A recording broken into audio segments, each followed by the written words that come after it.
Sur cette vidéo, je vais te montrer comment tu peux installer le système WSL et bénéficier d'un sous-système sur ton Windows. Donc tout simplement ici, donc tu cliques sur Windows puis exécuter, puis tu saisis CMD tout simplement. Tu valides par la touche OK. Donc cette manipulation elle est valable pour la version de Windows 10 si tu as toujours les mises à jour et aussi concernant la version de Windows 11. Donc tout simplement sur l'écran noir, donc tu saisis WSL espace install. Donc tu valides par la touche entrée, donc ça peut prendre quelques instants. Donc et tu laisses travailler. Donc ça va commencer par télécharger tout d'abord le sous-système Windows pour Linux. Donc c'est un utilitaire donc très nécessaire donc pour que tu puisses utiliser d'autres systèmes. Donc c'est un composant de Windows. Donc il suffit seulement de patienter. Et par la suite, dès qu'il va l'installer, le télécharger et l'installer, donc il va commencer par défaut à télécharger et par installer donc le système d'exploitation Ubuntu. Donc ces phases-là, donc ça peut prendre quelques instants, donc il suffit seulement que tu le laisses travailler. Donc ça dépend de la vitesse d'internet que tu as ainsi que la vitesse ou bien la puissance ou bien la force de calcul de ton ordinateur. Donc laisse travailler et par la suite, dès que les deux opérations s'achèvent, il suffit seulement que tu redémarres ton ordinateur. Donc comme ça, les mises à jour ou bien les installations seront applicables au prochain démarrage de ton système d'exploitation. Je vais éteindre l'ordinateur et on se retrouve après. Après un redémarrage de l'ordinateur, tout simplement, tu cliques sur WSL comme ceci, comme tu le vois. Donc, et par la suite, donc, tu vas avoir un terminal comme ceci. Donc, tout simplement sur le terminal, il suffit seulement que tu saisis les commandes suivantes. Donc, pour afficher le chemin du dossier actuel, donc tout simplement c'est PWD comme ceci. Donc, tu vas avoir le dossier actuel. Donc, pour afficher la liste des fichiers, c'est LS tout simplement. Donc tu n'auras rien vu qu'on n'a rien dans ce dossier. Donc pour afficher les détails, donc c'est ls-l. Et pour afficher les fichiers cachés, c'est ls espace-a.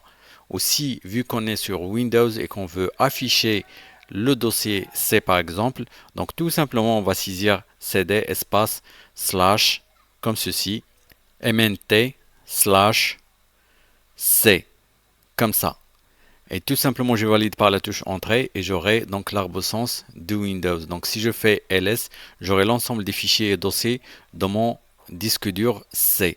Donc ici aussi pour sortir de là, tout simplement c'est cd espace 2 points et tu valides par la touche Entrée. Encore, donc pour sortir de MNT, c'est cd espace 2 points slash. Donc je suis sorti du répertoire Windows. Donc si je veux afficher donc le dossier dans mon Linux, donc le sous-système, donc tout simplement c'est ls, comme tu le vois ici. Si je veux accéder au dossier donc tout simplement c'est cd espace comme tu le vois ici. Si je veux par exemple sortir carrément de ce terminal, c'est exit. Donc je vais relancer le terminal de nouveau ici et puis donc on va continuer notre apprentissage de commande. Donc tout simplement pour créer un fichier, c'est touche espace fichier ou bien donc tu peux mettre le nom que tu souhaites. Par exemple ici je vais mettre angle formation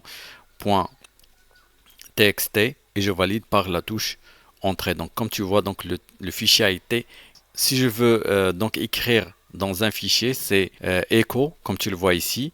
Et par la suite, je peux tout simplement donc écrire ce que je veux écrire entre guillemets. Et puis donc je fais ce symbole plus que. Et puis donc le nom du fichier .txt. Donc comme tu vois ici, donc le fichier a été créé. Donc si je veux lire dans ce fichier là, tout simplement, ce que je vais faire c'est ceci. Donc je vais faire la commande suivante, c'est cat espace et puis le nom du fichier. Donc comme ça je peux lire donc le contenu de mon fichier sans aucun problème. Comme tu vois donc je viens d'écrire salut dans le fichier et il vient de s'afficher comme tu le vois ici. Donc ici si je veux supprimer par exemple le fichier angle formation, tout simplement c'est remove rm espace angle formation.txt et je valide.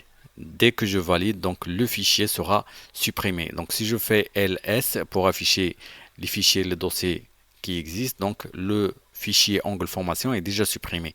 Maintenant, pour créer un dossier, donc tout simplement c'est mkdir espace et puis donc le nom du dossier, je valide. Donc le dossier a été créé. Si je fais la commande ls pour afficher le contenu, donc j'aurai mon dossier qui a été créé, donc qui est en bleu comme tu le vois ici. Donc aussi pour créer un autre dossier, donc tout simplement je peux mettre mkdir espace n et voilà, donc le deuxième dossier a été créé. Donc ici ce que je vais faire c'est donc de supprimer le dossier n, donc c'est r mkdir espace n. Donc le dossier n a été supprimé. Si je fais ls, le dossier est carrément supprimé. Aussi, donc une autre commande donc, que je vais vous montrer dans cette vidéo, c'est comment copier un fichier. Donc tout simplement, par exemple, je vais copier le fichier af.txt en faisant cp, comme ça, espace af.txt, espace, et puis donc le nom du nouveau fichier. Donc par exemple, je vais mettre copie, comme ceci, .txt. Si je valide, donc le fichier sera copié dans le nouveau nom du fichier. Si je fais cat espace copier.txt, donc j'aurai les mêmes choses qui sont écrites sur le fichier AF par exemple, comme tu le vois ici. Donc tout simplement, il a été copié, mais il a été renommé, tout simplement. Ici, par exemple, si je veux transférer ce fichier, donc ici pour afficher le contenu, donc ici ce que je vais faire c'est de copier, donc moved, donc de copier le fichier copier.txt ou bien copie.txt espace dans le dossier box, comme ça, tout simplement. Et le fichier sera copié dans le dossier bien sûr. Donc si je fais cd espace box pour accéder au dossier box, donc bien sûr donc je l'aurai ici. Si je fais ls pour afficher le contenu, mon fichier est déjà là. Donc tout simplement ici, donc je vais ressortir du dossier box, donc c'est avec cd espace de points comme ceci, et puis ici tout simplement ce que je vais faire c'est de supprimer le dossier box. Donc si je fais rm mkdir espace box comme ceci, bien sûr je vais avoir une erreur comme tu le vois ici. Donc il m'indique que le dossier est déjà rempli et il ne peut pas le supprimer. Donc pour supprimer un dossier qui contient des fichiers, c'est rm comme ceci, moins R, comme ça, et puis un espace, et puis le nom du dossier box. Donc quand je fais valider, donc le dossier sera supprimé avec ces fichiers. Si je fais ls, donc le dossier n'existe plus. Aussi, si je veux faire une mise à jour du système, tout simplement c'est sudo apt espace update. Donc il faut mettre absolument le mot de passe vu que la commande nécessite une élévation route. Et puis le système va se mettre à jour automatiquement à travers Internet. Comme tu vois, donc le système a été mis à jour. Tout simplement. Ici pour d'autres commandes aussi, donc on peut utiliser la commande suivante. Donc c'est pour afficher les processus actuels. Donc c'est ps AUX. Donc pour en temps réel, donc tout simplement c'est top. Donc et tu auras un monitoring des processus donc qui s'exécutent sur ton système tout simplement, comme tu le vois ici. Donc j'espère que ce petit partage t'a plu. Si tu n'es pas encore abonné à ma chaîne, je t'invite à le faire. Donc un like, un petit pouce et s'abonner. Donc ça peut m'aider bien sûr à améliorer cette chaîne et aussi de faire plus de contenu que possible, bien sûr.